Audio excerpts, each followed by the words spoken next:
نحمده ونصلي على رسوله الكريم اما بعد فاعوذ بالله من الشيطان الرجيم بسم الله الرحمن الرحيم رب اشرح لي صدري ويسر لي امري واحلل عقدة من لساني يفقهوا قولي۔ اللہ سبحانہ تعالیٰ نے انسان کو پیدا کیا اور زندگی کے مختلف مراحل سے اسے گزارا۔ پیدائش سے پہلے بھی انسان کی زندگی پر مختلف مرحلے گزرتے ہیں، پھر وہ دنیا میں آتا ہے، دنیا میں بھی انسان کی زندگی مختلف تبدیلیوں سے گزرتی رہتی اور ہماری زندگی کا ہر دن دوسرے دن سے مختلف ہوتا ہے۔ اور تبدیلی اور چینج ایک ایسی چیز ہے کہ جو انسان کے لیے سب سے مشکل ہوتی ہے اس کو اڈاپٹ کرنا، اسے ایکسپٹ کرنا۔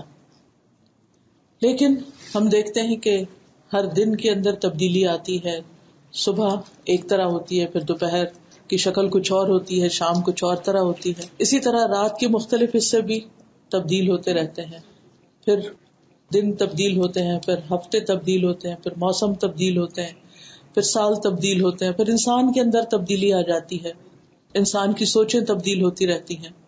تو ہم جب سے دنیا میں آئے ہیں ایک کانسٹنٹ چینج کے پروسیس میں ہیں۔ پھر اسی طرح ہمارے حالات جو تبدیل ہوتے ہیں ان میں بھی کبھی ہم اچھے حال میں ہوتے ہیں، کبھی ہم تکلیف دہ حال میں ہوتے ہیں، کبھی ہم خوش ہوتے ہیں، کبھی ہم غمگین ہوتے ہیں، کبھی ہمیں کسی فکر اور خوف کا سامنا ہوتا ہے۔ یہ ساری چیزیں ہیں جن کو انسان اپنی زندگی میں ایکسپیرینس کرتا رہتا ہے، اور یہ ساری تبدیلیاں ہوتی چلی جائیں گی حتیٰ کہ ہم اس دنیا سے واپس آخرت کی طرف چلے جائیں گے، اپنے رب کی طرف لوٹ جائیں گے۔ وہ ایک اور بہت بڑی تبدیلی ہوگی۔ اور پھر آخرت کی طرف جانے سے پہلے ایک بیچ کا مرحلہ، برزخ کا مرحلہ، قبر کا مرحلہ، پھر اس میں بھی تبدیلی ہوگی، پھر قیامت کا دن ہوگا، پھر حساب کتاب ہوگا، پھر فائنل ابورڈ ہوگا۔ اچھا کام کرنے والوں کے لیے جنت ہے، اللہ تعالیٰ کی نافرمانی کرنے والوں یا اس کو ناراض کرنے والوں کے لیے جہنم، دوسرا انجام۔ تو بہرحال ایک مسلمان کی حیثیت سے ہم سب اللہ سبحانہ تعالیٰ سے حسن ظن رکھتے ہیں کہ اللہ ہمیں اچھے انجام اور اچھے مقام سے نوازے گا۔ تو وہ ہے وہ زندگی جو ہمیشہ کے لیے شروع ہوگی اور پھر اس میں تبدیلی نہیں ہوگی، اس کے بعد کوئی اور زندگی نہیں، وہ ہمیشہ ہمیشہ کی زندگی۔ اس تک پہنچنے کے لیے ہمیں لا محالہ مختلف تبدیلیوں سے گزرنا ہے، اور ان تبدیلیوں میں ہمیں اپنے آپ کو اللہ سبحانہ تعالیٰ کی مرضی کے مطابق ڈھالتے چلے جانا ہے۔ سردی ہو یا گرمی ہو، دن لمبے ہوں یا چھوٹے ہوں، اللہ تعالیٰ نے اپنی عبادت اور اطاعت کے لیے جو حکم ہمیں دیا ہے اور جو ہم سے تقاضا کیا ہے، ہمیں اس کو پورا کرنا ہے۔ ہمیں اللہ سبحانہ تعالیٰ نے اپنی عبادت کے لیے پیدا کیا ہے، اپنے نفس کی غلامی کے لیے نہیں، لوگوں کی غلامی کے لیے نہیں، اپنی مرضی اور اپنی خواہش کے مطابق زندگی گزارنے کے لیے نہیں، لوگوں کی مرضی کے مطابق زندگی گزارنے کے لیے نہیں، بلکہ ایک اللہ کی مرضی کے مطابق زندگی گزارنے کے لیے۔ اور جب انسان اپنی زندگی کا یہ مقصد اور یہ گول اچیو کر لیتا ہے اور وہ اس بات پر راضی ہو جاتا ہے کہ نو میٹر حالات کچھ بھی ہوں، مجھے ہر حال میں وہ کرنا ہے جو میرے رب کو پسند ہے، تو ایسے میں باہر کی تبدیلیاں انسان کو بہت زیادہ متاثر نہیں کرتی۔ انسان سردی گرمی سے متاثر ضرور ہوتا ہے، اثر قبول کرتا ہے، اس پر فرق آتا ہے کچھ اس کے مزاج پر، کچھ موڈ پر، لیکن وہ ان سب چیزوں کے ساتھ کوپ کر لیتا ہے، ان سب چیزوں کے ساتھ ڈیل کر لیتا ہے، اور وہ کرتا چلا جاتا ہے جو اس کو زندگی میں کرنا ہوتا ہے۔ قرآن مجید میں اللہ تعالیٰ یہ بھی بتاتے ہیں کہ ہم تمہیں مختلف چیزوں سے آزمائیں گے، وَلَنَبْلُوَنَّكُمْ بِشَيْءٍ مِّنَ الْخَوْفِ وَالْجُوعِ وَنَقْصٍ مِّنَ الْأَمْوَالِ وَالْأَنفُسِ وَالثَّمَرَاتِ، کہ ہم ضرور بضرور تمہاری آزمائش کریں گے، خوف سے، بھوک سے، پھلوں اور مال اور جان کی کمی کے ساتھ۔ ایسی صورت میں وبشر الصابرین، صبر کرنے والوں کو خوشخبری دے دو۔ صبر کیا ہے؟ صبر اپنے آپ کو روکنے کا نام۔ کس چیز سے روکنا؟ نیگیٹو ری ایکشن سے روکنا، منفی رویے سے روکنا۔ اور جب انسان اپنے آپ کو منفی رویے سے روک کر اپنے آپ کو اللہ کی اطاعت کے تابع کر لیتا ہے تو وہ غم، وہ تکلیف، وہ پریشانی، وہ بھی انسان کے لیے ایک سکون کا باعث بن جاتی ہے، اور انسان اس حال پر بھی راضی ہو جاتا ہے۔ اور اس طرح باہر جتنی بھی تبدیلیاں آتی رہیں، لیکن انسان کے اپنے اندر ایک خاص قسم کا سکون اور ایک خاص قسم کا ٹھہراؤ اور ایک خاص قسم کا اطمینان ہوتا ہے. یہ اطمینان ایک بہت بڑی دولت ہے. یہ اطمینان، یہ خوشی نہ مال سے خریدی جا سکتی ہے، نہ ہی کسی دنیا کی اور دولت سے، اور نہ کسی سے مانگی جا سکتی ہے، نہ کسی سے ادھاری لی جا سکتی. یہ آپ کے اپنے اندر سے شروع ہوتی. اور اس اطمینان اور اس سکون کی سب سے بڑی وجہ انسان کا ایمان ہے، انسان کا اپنے رب پر یقین ہے، توکل ہے، رب کے ساتھ ایک گہرا تعلق ہے، ایک کنیکشن ہے. اور پھر اللہ سبحانہ وتعالیٰ بھی بندوں کے حال اس وقت تک نہیں بدلتا جب تک بندے اپنے آپ کو خود نہیں بدلتے. اسی لیے قرآن مجید میں سورۃ الرعد میں آتا ہے، ان اللہ لا یغیر ما بقوم حتی یغیروا ما بانفسہم. بے شک اللہ کسی قوم کا حال یعنی اچھا حال نہیں بدلتا یہاں تک کہ وہ اسے بدلے جو ان کے دلوں میں. اسی طرح انسان کے اندر کا برا حال بھی اس وقت تک نہیں بدلتا جب تک کہ انسان کے اپنے اندر کوشش نہیں ہوتی، تبدیلی نہیں ہوتی. تو اس سے پتہ یہ چلتا ہے کہ دراصل رسپانسبلٹی تو ہمارے اپنے اوپر آ جاتی ہے کہ ہم کیا کرتے ہیں، ہمیں کیا کرنا ہے، ہمیں کس قسم کی کوشش کرنا ہے. اگر ہماری کوششوں کا رخ اور ڈائریکشن صحیح ہوگا تو اندر کی تبدیلی اور اندر سے جو کچھ اٹھے گا وہ بھی پازیٹیو ہوگا اور وہاں بھی اطمینان ہوگا. اور اگر کوششوں کے ڈائریکشن درست نہیں اور نیت اور ارادہ اور انسان کی مرضی جو ہے اس کی ڈائریکشن درست نہیں تو پھر نتائج اس سے برعکس ہوتے ہیں. اب انسان اس بات کو سمجھنا چاہتا ہے کہ انسان کے حالات میں جو تبدیلی آتی ہے، مثلا انسان ایک اچھے حال میں ہوتا ہے، خوش ہوتا ہے، مطمئن ہوتا ہے، لیکن پھر ایسے دن آ جاتے ہیں، ایسا موسم آ جاتا ہے، ایسا وقت آ جاتا ہے کہ وہ اطمینان ایک دم اٹھ جاتا ہے، وہ چین لٹ جاتا ہے، وہ سکون ختم ہو جاتا ہے. تو اس کی آخر وجہ کیا ہوتی؟ یعنی ماحول میں، حالات میں، باہر میں تبدیلی، لوگوں کے رویے میں تبدیلی، ہمارے مالی حالات میں تبدیلی، یہ سب کچھ ایسا کیوں ہو جاتا ہے؟ ہم وہی ہوتے ہیں لیکن یہ سب کچھ کیوں بدل جاتا ہے؟ جس کے بارے میں قرآن مجید میں اللہ تعالیٰ فرماتے ہیں، ظہر الفساد فی البر والبحر بما کسبت ایدی الناس لیذیقہم بعد الذی عملوا لعلہم یرجعون. بحر و بر میں فساد پھیل گیا جس کی وجہ لوگوں کے اپنے کمائے ہوئے اعمال ہیں. یعنی بیرونی حالات میں خرابی، اس کی بنیادی وجہ انسان کے اپنے ہی اعمال ہوتے ہیں. لیکن بعض اوقات انسان یہ نہیں سمجھ پاتا کہ آخر اس کا وہ کون سا عمل ہے، وہ کون سی چیز ہے کہ جو اس کے لیے اس تبدیلی کا باعث بنا ہے. پھر آپ دیکھیے کہ یہ بھی قرآن مجید میں آتا ہے، وما اصابکم من مصیبت فبما کسبت ایدیکم ویعفو عن کثیر. اور جو بھی تمہیں کوئی مصیبت پہنچی ہے وہ اس وجہ سے ہے جو تمہارے اپنے ہاتھوں نے کمایا ہے، یعنی تمہارے بعض اپنے اعمال کا نتیجہ ہے. اور بہت سی چیزوں کو تو اللہ تعالیٰ معاف کر دیتا ہے، درگزر کر جاتا ہے. تو اس کا کیا یہ مطلب ہے کہ انسان پر جب بھی کوئی مشکل آتی ہے، جب بھی کوئی تکلیف آتی ہے، جب بھی کوئی پریشانی آتی ہے تو وہ صرف اس کے اپنے اعمال ہی کی وجہ سے آتی ہے یا کوئی اور وجہ بھی ہوتی ہے؟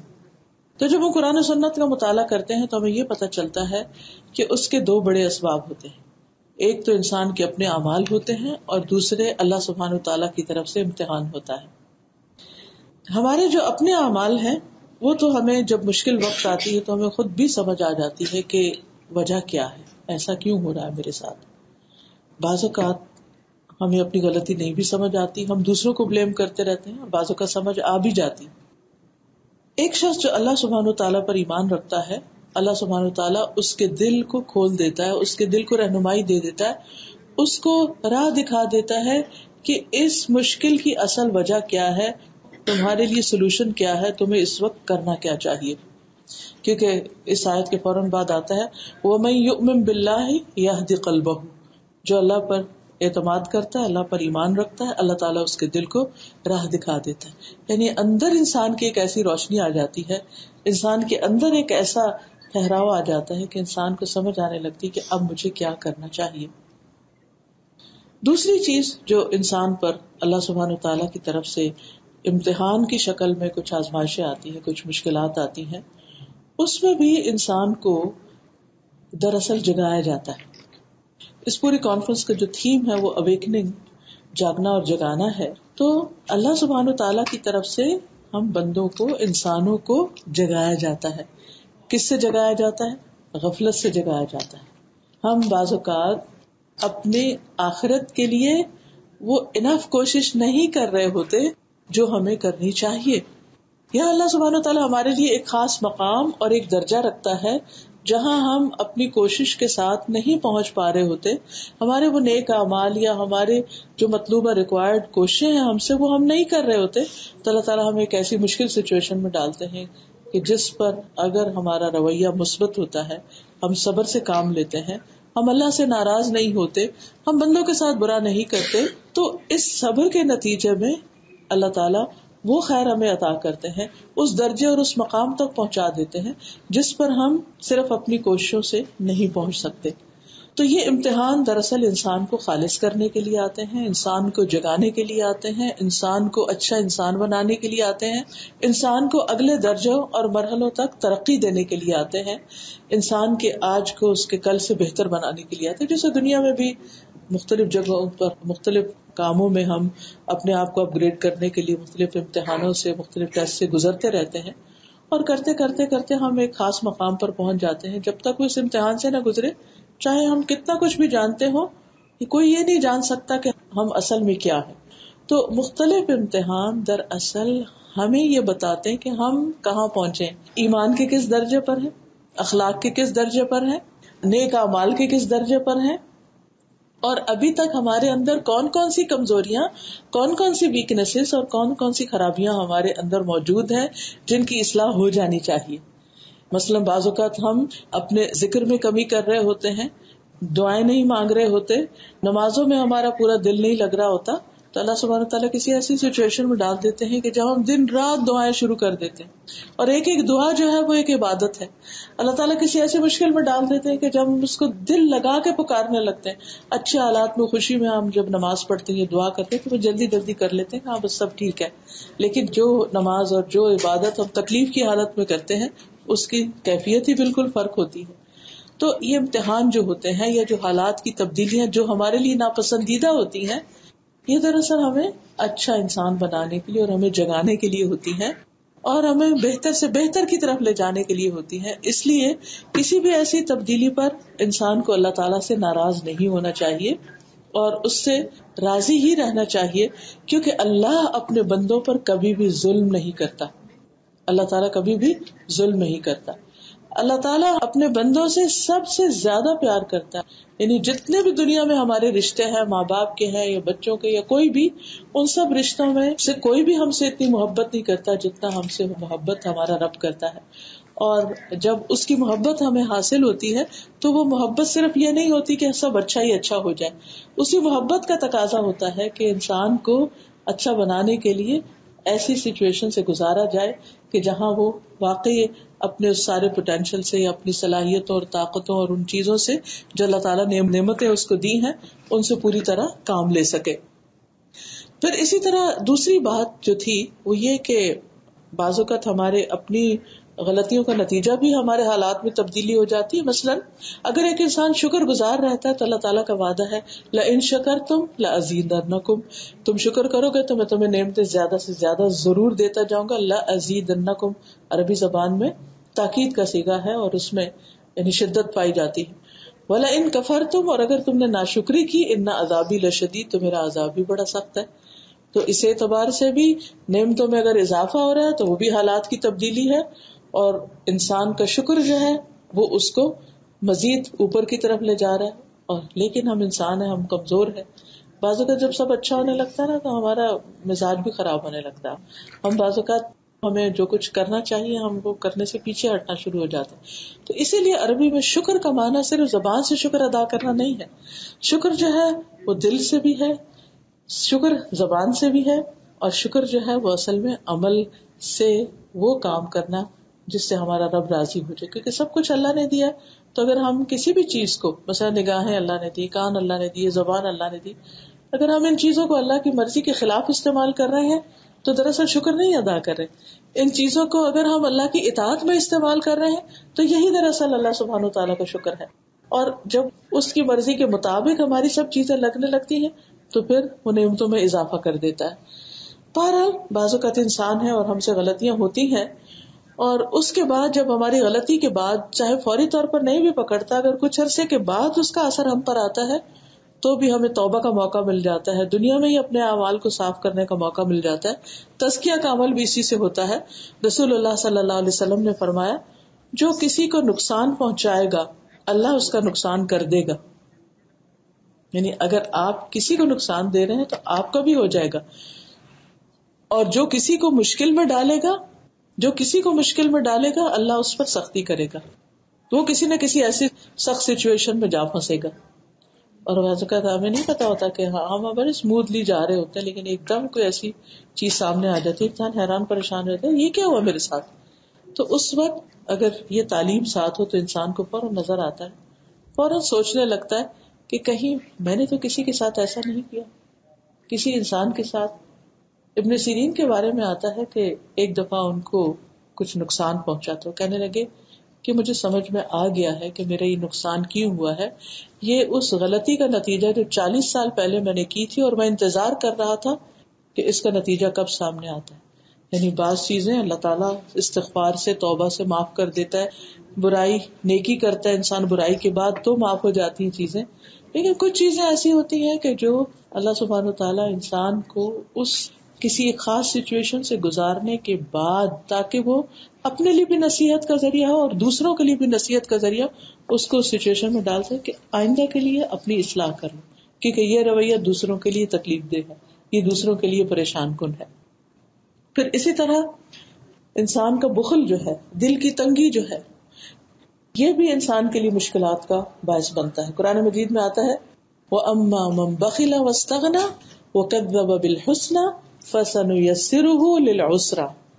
جس نے بخل کیا اور بے پرواہ بنا رہا، کسی کی پرواہ نہیں کی، مجھے نہیں کسی کی پرواہ، کیوں نہیں؟ اس لیے کہ میرے پاس سب کچھ ہے، اور بھلائی کو جھٹلا دیا، یعنی کوئی اچھی بات سامنے آئی تو اس کا انکار کر دیا، تو ہم اس سے تنگی کے راستے پر چلنے کی سہولت دیتے ہیں، یعنی ہم اس کے راستے تنگ کر دیتے ہیں. یعنی انسان سمجھتا ہے نا بعض اوقات کہ اس کی صحت اچھی ہے یا اس کے پاس مال ہے یا اس کے پاس سب کچھ اختیارات ہیں، تو وہ سمجھتا ہے کہ ہر چیز اس کے اپنے کنٹرول کے اندر. لیکن اور پھر جب اسے اپنے کنٹرول میں سمجھتا ہے تو اللہ کے بندوں پر اس کو خرچ نہیں کرنا چاہتا. کوئی مانگتا ہے تو اس کا دل تنگ ہوتا ہے، اور بعض اوقات صرف دل سے تنگ نہیں ہوتا بلکہ زبان سے بھی انسان بولنے لگتا ہے کہ یہ تو ہر وقت مانگتے ہی رہتے ہیں، ان کا تو کام ہی یہ بن گیا ہے. اور اسی طرح لوگوں کے اوپر انسان بلا وجہ کریٹیسائز کرنا شروع کر دیتا ہے یا ان کی غلطیوں کو پن پوائنٹ کرنا شروع ہو جاتا ہے، اپنے آپ کو بڑا نیک سمجھنے لگتا ہے. تو اللہ سبحانہ تعالیٰ کو تو ظاہر ہے کہ یہ باتیں پسند نہیں آتی. پھر اللہ تعالیٰ اس انسان کو ایک ایسے مرحلے سے گزارتا ہے کہ جہاں سے پھر اس کے اوپر کوئی ایسی تنگی آئے تاکہ اسے احساس ہو کہ دوسروں کو تنگی یا تکلیف دینے کا نقصان کیا ہے، یا دوسرے کس طرح اس چیز کو ایکسپیرینس کرتے ہیں. اسی طرح جب انسان کسی کی عزت و آبرو کے پیچھے ہوتا ہے، چاہے سامنے چاہے پیچھے، سامنے کیا ہے دوسروں کو تانے دیتے رہنا، اور پیچھے کیا کسی کی غیبت کرنا، کسی کے بارے میں غلط انفارمیشن دینا، اس کی عزت خراب کرنا، یہ چیزیں بھی انسان کی زندگی میں مشکلات لاتی ہیں. ابو برزہ الاسلمی کہتے ہیں رسول اللہ صلی اللہ علیہ وسلم نے فرمایا کہ اے ان لوگوں کی جماعت جو صرف زبان سے ایمان لائے ہو اور ایمان ان کے دلوں میں داخل نہیں ہوا، مسلمانوں کی غیبت مت کیا کرو، مسلمانوں کی غیبت نہ کیا کرو، اور نہ ان کی عزت و آبرو کے درپے رہو، اس لیے کہ جو کسی کی عزت کے درپے ہوتا ہے اللہ تعالیٰ اس کی عزت کے درپے ہو جاتے ہیں، اور اللہ تعالیٰ جس کی عزت کے درپے ہو جائے، یعنی جس کی عزت کے پیچھے پڑ جائے تو اس کو اس کے گھر میں ہی رسوا کر دیتے ہیں، وہ کہیں نہ بھی نکلے وہاں پر ہی وہ شامت اس کے اوپر آ جاتی. تو اس سے ہمیں یہ پتہ چلتا ہے کہ کرنے کے کام یہ ہے کہ ہم اگر یہ چاہتے ہیں کہ ہمارے حالات اچھے رہیں تو ہمیں اپنا طرز عمل درست کرنے کی ضرورت ہے. بعض اوقات جب کوئی مشکل آتی ہے نا تو ہم بلیم شروع کر دیتے ہیں، دوسروں کو بلیم کرتے، اس کی وجہ سے ہوا، اس کی وجہ سے اس کی. ٹھیک ہے، وہ بھی ہمارے لیے آزمائش کیوں بن گئے، وہ بھی ہمارے لیے امتحان کیوں بن گئے. وہی ایک ہی انسان ہوتا ہے کسی اور کے لیے بڑا ہی پولائٹ، بڑا ہی محبت کرنے والا اور بہت ہی اچھا اس کے ساتھ کرنے والا، اور وہی انسان ہمارے ساتھ ہمیں پوچھ بھی نہیں رہا، ہمارے ساتھ کچھ بھی خیر و بھلائی کا معاملہ نہیں کر رہا. ایسا کیوں ہے؟ اللہ سبحانہ وتعالیٰ فرماتے ہیں وَجَعَلْنَا بَعْضَكُمْ لِبَعْضٍ فِتْنَةً أَتَصْبِرُونَ، ہم نے تم میں سے بعض کو بعض کے لیے فتنہ بنا دیا، آزمائش بنا دیا. ایک انسان بہت اچھا ہو سکتا ہے لیکن این اس وقت جب تمہارے سامنے آتا ہے تو اس کی ساری اچھائی غائب ہو جاتی. تو مشکل اس کی نہیں ہے، مشکل ہماری ہے کہ وہ ہمیں سوٹ نہیں کر رہی، وہ ساری سچویشن ہمارے ساتھ اچھا نہیں ہو رہا. تو ایسی صورت میں ہمیں اپنا طرز عمل درست کرنے کی ضرورت ہے، کیونکہ اللہ تعالیٰ کسی کی نعمت کو تبدیل نہیں کرتا جب تک کہ انسان اپنے آپ کو تبدیل نہ کر دے، اچھے معنوں میں بھی اور برے معنوں میں بھی. دوسری چیز تقویٰ. انسان جب اللہ کا تقویٰ اختیار کرتا ہے تو اللہ تعالیٰ اس کے کاموں میں آسانی پیدا کر دیتا ہے. پھر صبر، کیونکہ صبر کرنے والوں کے لیے اللہ تعالیٰ کی رحمتیں آتی ہیں. وبشر الصابرین الذین اذا اصابتهم مصیبۃ قالوا انا للہ وانا الیہ راجعون. یعنی بجائے اس کے شکوے شکایتیں لوگوں سے کرنے کے بجائے اللہ سے مدد مانگنا اور اللہ کی طرف رجوع کر کے صبر کرنا. اور پھر دوسروں کی تکلیفیں دور کرنا. جو انسان دوسروں کی تکلیفیں دور کرنے لگتا ہے اللہ تعالیٰ اس کی تکلیفیں دور کر دیتا ہے. اب آپ دیکھیے کہ بعض اوقات ہمیں پتہ چلتا ہے کوئی شخص بیمار ہے تو کوئی ہم سے مدد مانگ رہا ہوتا ہے تو ہم سوچتے ہیں کہ اچھا اب اس کی ہم کیسے کیا کریں، ہم اس کی کچھ نہ کریں، تھوڑا سا حصہ ڈال دیں اس کی تکلیف دور کرنے کے لیے، تھوڑی سی مدد کر دیں. کسی شخص کو کوئی ذہنی پریشانی ہوگی یا کوئی اور دکھ اور تکلیف پہنچی تو اگر ہم بہت کچھ اس کے لیے نہیں بھی کر سکتے تو ایک اچھا دل ہی رکھے، ایک اچھی دعا ہی کرتے ہیں اس کے لیے. سم ٹائم ہمارے ہاتھ بندھے ہوئے ہوتے ہیں، اتنے بندھے ہوتے ہیں کہ اپنے ماں باپ کے لیے کچھ نہیں کر سکتے. بعضوں کا سب کچھ ہوتے ہوئے ہم کسی کام کے قابل نہیں ہوتے. تو ایسی صورت میں اس شخص کے لیے دعا کر دینا، کسی اور کو سفارش کر دینا تم اس کی جا کے مدد کر دو، کسی کے لیے کوئی اچھا مشورہ دے دینا. اگر اس سے آگے بڑھ کر ہمیں مالی طور پر کسی کی مدد کی گنجائش ہے تو وہ کر دینا، اور اگر اس سے آگے بڑھ کر مال اور جان دونوں لگا کے ہم کسی کی تکلیف دور کر سکتے ہیں تو وہ کر دینا. تو جب انسان کسی کی دنیا کی تکلیف کوئی دور کرتا ہے تو اللہ سبحانہ و تعالیٰ اس کی قیامت کی تکلیف میں بھی دور کرتا ہے. اور جس نے کسی تنگ دست پر دنیا میں آسانی کی، اللہ تعالیٰ اس کی دنیا اور آخرت میں اس کی تنگ دستی کو دور کر دے گا، آسانی کر دے گا. اللہ اس بندے کی مدد میں لگا رہتا ہے جو بندہ اپنے بھائی کی مدد میں لگا رہتا ہے. پھر اسی طرح اللہ تعالیٰ کے آگے گڑ گڑا کے دعائیں کرنا، توبہ استغفار کرنا، راتوں کو اٹھ کے دعا کرنا، نیک اعمال کرنا. تو ایسی صورت میں اللہ سبحانہ وتعالیٰ کی طرف جب انسان رجوع کرتا ہے تو اس کے حالات میں تبدیلی پیدا ہو جاتی ہے. لیکن مشکل یہ ہے کہ ہماری اکثریت کا حال یہ ہے کہ ہم عموماً غفلت کا شکار رہتے ہیں. قرآن مجید میں اللہ تعالیٰ فرماتے ہیں اقترب للناس حسابهم وهم فی غفلۃ معرضون. لوگوں کے حساب کا وقت قریب آ گیا اور وہ غفلت میں منہ موڑے ہوئے ہیں. یعنی ایک حالت آتی ہے، دوسری آتی ہے، ایک تبدیلی آتی ہے، دوسری آتی ہے، ہمیں ہوش ہی نہیں کہ ہمیں کیا کرنا. ہم وہ نہیں کرتے کہ جو ہمیں کرنے کی ضرورت ہوتی ہے. پھر اسی طرح سب سے زیادہ ہمیں جس چیز کی غفلت ہوتی ہے اپنے آپ کو سمجھنے کے بارے میں تو ہے ہی، لیکن اللہ سبحانہ تعالیٰ کی معرفت اس میں ہم بہت غفلت برتتے ہیں.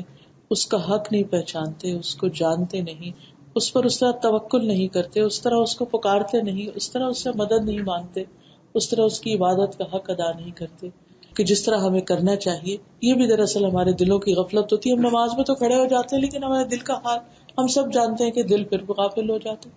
ہم قرآن پڑھ رہے ہوتے ہیں لیکن دل پھر کہیں غافل ہو رہا ہوتا ہے. اور پھر ایک اور چیز یہ کہ آخرت کی تیاری کے بارے میں ہم غفلت کا شکار ہوتے ہیں کہ ہمیں اس دن کے لیے کچھ کرنا ہے. دنیا کے لیے ہمارا جتنا وقت گزرتا ہے اس کی بھاگ دوڑ، کام، محنت، اس کے مقابلے ہم دیکھیں اگر آخرت کے لیے تو اس میں ٹھیک ہے دنیا ہی میں کام کرتے ہوئے انسان اگر اچھی نیت کرتا ہے تو انسان کی آخرت بھی بہتر ہو جاتی ہے. پھر اسی طرح یہ کہ بعض فرائض کی ادائیگی میں ہماری غفلت ہوتی ہے جس کی وجہ سے ہمارے حالات تبدیل ہو جاتے، یعنی ہماری جسمانی کیفیت، روحانی کیفیت اور ذہنی کیفیت جو ہے اس میں ایک خاص قسم کی پریشانی آ جاتی ہے. مثلاً آپ دیکھیے فرائض کی غفلت میں نماز سے غفلت، وقت پہ نہ پڑھنا، صبح دیر تک سوتے رہنا. پھر اسی طرح یہ ہے کہ دعائیں پڑھتے وقت پھر غفلت کا شکار ہونا، مانگنا، یعنی صبح شام کے اذکار پڑھ رہے ہیں لیکن بس الفاظ پڑھ رہے ہیں، دل اس میں نہیں ہے. پھر اسی طرح لمبی آرزوؤں کا ہونا، اچھا یہ کام ختم ہو جائے، یہ کام ختم ہو جائے، پھر ہم اچھے بن جائیں گے، پھر ہم یہ کریں گے، ذرا حج کر لیں پھر اس کے بعد اچھے ہو جائیں گے، ابھی تو جوان ہے، ابھی ذرا یہ جاب پوری ہو جائے، ریٹائرمنٹ کیے جائے تو پھر عبادت پہ زیادہ توجہ کریں گے. تو عمومی طور پر ہماری جو یہ مشکلات ہیں اس کی وجہ سے ہم جو ہمیں کرنا چاہیے اپنے اندر جس طرح کی تبدیلیاں لانی چاہیے وہ ہم نہیں لاتے. پھر اسی طرح بعضوں کا دنیا کی لالچ اور حرص جو ہے وہ ہمیں دنیا کے لیے بھگاتی رہتی ہے اور آخرت کی طرف سے غافل کر دیتی ہے. پھر اسی طرح دنیا کی زندگی پر مطمئن ہو جانا کہ بس ٹھیک ہے جیسے بھی حالات ہیں, کوئی تبدیلی کی ضرورت نہیں, میں اسی طرح جی لوں گی, میں انہی کے ساتھ جینا سیکھ رہی.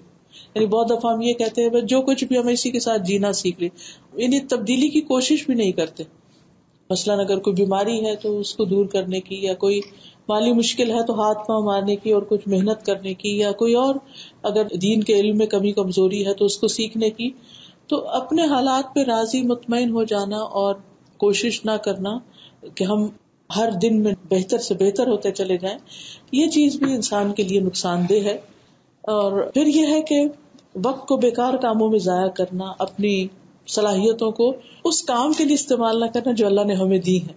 اللہ تعالیٰ نے ہر انسان کو ایک الگ طرح کی خاص صلاحیت دی ہوتی ہے جو دوسرے کے پاس نہیں ہوتی, لیکن ہم دوسرے کی اچھی چیز تو دیکھ رہے تھے, جو ہمارے پاس اچھی چیز ہوتی ہے اس کی طرف ہم توجہ نہیں کرتے اور اس سے بھرپور فائدہ نہیں اٹھاتے. پھر اسی طرح بعض اوقات ہم اپنے خواہشات کی پیروی میں لگے رہتے ہیں, ایک کے بعد ایک آرزو, ایک کے بعد ایک, دل کے اندر کچھ تمنائیں ہوتی ہیں, کچھ چیزیں ہوتی ہیں, صرف وقتی چھوٹی چھوٹی خواہشات اور دنیا کی ضروریات اور انجوائمنٹ کی چیزیں, ان کی طرف لگے رہتے ہیں. پھر بعض اوقات ہماری کمپنی جو ہوتی ہے وہ ہمیں کچھ اور زیادہ نہیں بڑا سوچنے دیتی, ہم اسی کے اندر ہی راضی ہو جاتے ہیں جو وہ کر رہے ہیں, جو ہمارا ماحول ہوتا ہے بس صبح سے شام تک دن ویسے ہی گزار دیتے ہیں, اس سے بیونڈ نہیں ہم آگے سوچتے. ہم جسے کہتے ہیں کہ بڑی بات نہیں سوچتے, بہتر چیز نہیں سوچتے, بس جیسے حالات ہیں انہی کے اوپر راضی ہیں. ہمارے اندر اللہ تعالیٰ نے جتنی صلاحیتیں رکھی ان کو ہم میکسیمم استعمال نہیں, میکسیمائز نہیں کرتے, چھوٹی چھوٹی کوششوں پر ہی راضی ہو جاتے ہیں. ہم کہتے ہیں بس میں تو اتنا ہی کر سکتا ہوں, اس سے آگے کچھ نہیں ہو سکتا. پھر اسی طرح یہ ہے کہ ہم اپنی موت کو بھولے رہتے ہیں, جس کی وجہ سے ہم بہت سی مشکلات اور ایسی چیزوں کا شکار ہوتے ہیں کہ جو ہمارے لیے دنیا میں بھی نقصان دہ ہوتی ہیں اور آخرت کے اعتبار سے بھی نقصان دہ ہوتی ہیں. جس شخص کو یہ یاد ہوتا ہے کہ مجھے واپس جانا ہے اور اس سے پہلے پہلے مجھے یہ سارے کام سمیٹنے, وہ اپنے وقت کی صحیح پلاننگ کرتا ہے اور پھر صحیح طور پر اپنے کام مکمل بھی کرتا ہے. پھر اسی طرح انسان کے لیے ضروری ہے کہ انسان اگر اپنے آپ کو واقعی تبدیل کرنا چاہتا ہے تو اپنی کمپنی تبدیل کرے, اپنی دنیا میں بھیجے جانے کے مقصد کو یاد رکھے, اور پھر اسی طرح آخرت کو اپنی نگاہوں کے سامنے رکھے. پھر اسی طرح اپنے نفس کے خلاف جانے کی کوشش کرے, یعنی ضروری نہیں کہ ہر وہ کام کرے جو اس کا دل چاہ رہا ہے, نہیں, کرے وہ جو اللہ تعالیٰ چاہتا ہے اور جو واقعی اس کو فائدہ دینے والا ہے. اور سب سے آخری چیز یہ ہے کہ انسان اللہ سبحانہ وتعالیٰ سے دعا کرتا رہے, کیونکہ دعا ایسی چیز ہے کہ جو انسان کو ہر حال میں فائدہ دیتی ہے. بس یہی چند باتیں میں کرنا چاہ رہی تھی, میرے خیال ہے کہ اتنا ہی میسج کافی ہے. اگر اس سلسلے میں آپ کچھ اپنے اندر آپ کچھ ایڈیشن کرنا چاہیں تو موسٹ ویلکم. شاہجہ آپ کچھ کرنا چاہیں؟ سر مجھے دو باتیں یاد آ رہی تھی. ایک تو آپ نے جو یہ بتایا کہ جب بھی ہم پہ کوئی آزمائش آتی ہے تو ہم اپنے آپ کو دیکھیں کہ ہم کس لیول پر ہیں. تو ایک ٹیچر تھے تو انہوں نے ایک دن کلاس میں پوچھا کہ آپ سب وہ وقت یاد کریں جب آپ سب سے زیادہ خوش تھے, اور وہ لوگ ہاتھ کھڑا کریں نا, تو کسی کو کوئی بات یاد نہیں آئی. پھر انہوں نے پوچھا کہ اچھا اب آپ یہ سوچیں کہ کب آپ سب زیادہ ہرٹ ہوئے تھے یا آپ کو دکھ ہوا تھا, تو سب نے ہاتھ کھڑا کیا. تو پھر انہوں نے کہا کہ ایسا کیوں ہے کہ جب میں نے آپ کو کہا کہ خوشی کا وقت یاد کریں تو کسی کو کچھ یاد ہی نہیں آیا, لیکن جب میں نے کہا کہ کب ہرٹ ہوئے تھے اور سیڈنس تھی تو سب کو کچھ نہ کچھ یاد آیا.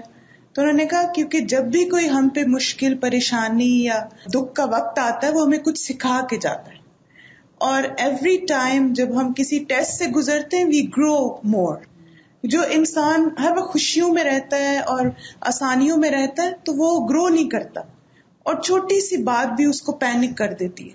لیکن جتنا زیادہ اللہ سبحانہ تعالیٰ ہمیں ان چیزوں کے ذریعے سکھاتے رہتے ہیں اتنا ہماری گروتھ ہوتی رہتی ہے اور ہم بہتر سے بہتر انسان بنتے جاتے ہیں.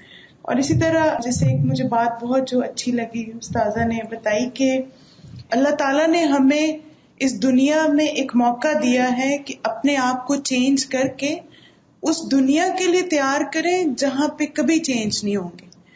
تو مجھے کہانی بھی یاد آ رہی تھی کہ مثلا ایک آدمی تھا نا, تو کافی شاپ میں گیا تو 60 ایئرز اولڈ آدمی تھا وہ, تو اس سے لڑکے آئے کچھ, اس نے کہا کہ you look like an wise man, تو کوئی ہمیں ایڈوائز کرو. تو اس نے کہا کہ میں مشنری ہوں اینڈ میں نے بہت جگہوں پہ جا کے تو پریچ کرتا تھا, تو when I was 20 تو میں اللہ سے دعا کرتا تھا give me courage to change the world. تو اس نے کہا کہ میں 20 years مختلف ملکوں میں گیا, میں نے تبلیغ کی, لیکن I couldn't change anyone. پھر وہ کہتے ہیں میں 40 سال کا ہو گیا, میں واپس آ گیا, میں نے اپنی وائف کو دیکھا, بچوں کو, فیملی کو, بردرز اینڈ سسٹرز, اور ہر ایک میں امپرفیکشنز تھی. پھر میں نے اللہ سے دعا کی God give me courage to change my family. کہتے 20 years تک I tried, I couldn't change anyone in my family. So now I'm 60 and I realized, and now I make dua to Allah that, oh Allah, give me courage to change myself. تو اس لیے اگر ہم اپنی آخرت کی زندگی خوبصورت بنانا چاہتے تو دوسروں کو فکس کرنے کے بجائے ہمیں اپنے آپ کو فکس کرنے کی ضرورت ہے. کیونکہ بعض دفعہ وہی آپ نے وہ مثال بھی سنی ہوگی نا کہ جب ہم کسی سے ایک انگلی سے اشارہ کرتے ہیں تو 3 ہماری طرف ہوتی ہیں. تو یہیں پہ انشاءاللہ مجھے تو یہ جیسے میں سوچی تھی کہ میرا یہ ٹیک ہوم گول ہے آج کے لیکچر سے کہ میری جو دنیا کی زندگی کی چینجز ہیں, میں اگر آخرت کی زندگی میں وہ پرفیکشن چاہتی ہوں جو مجھے چاہیے تو مجھے دنیا میں وہ چینجز اپنے اندر لے کر آنی انشاءاللہ. اور جو چینجز ادھر ادھر آ رہی ہیں ان سے بہت زیادہ انفلوئنس نہیں ہونا, کہ اپنے اندر اسٹیبلٹی لانی. اگر ہم اندر سے اسٹرانگ ہوں گے تو باہر کچھ بھی ہوتا رہے اطمینان رہے گا, اور یہی اطمینان آگے ٹرانسفر ہوگا قبر میں بھی اور حشر میں بھی اور جنت میں بھی. اور جس لیول کا آپ لے کر جائیں گے وہی ہمیشہ کے لیے ساتھ رہے گا. وآخر دعوانا الحمدللہ رب العالمین. سبحانک اللہم وبحمدک اشہد ان لا الہ الا انت استغفرک واتوب الیک. السلام علیکم ورحمۃ اللہ وبرکاتہ.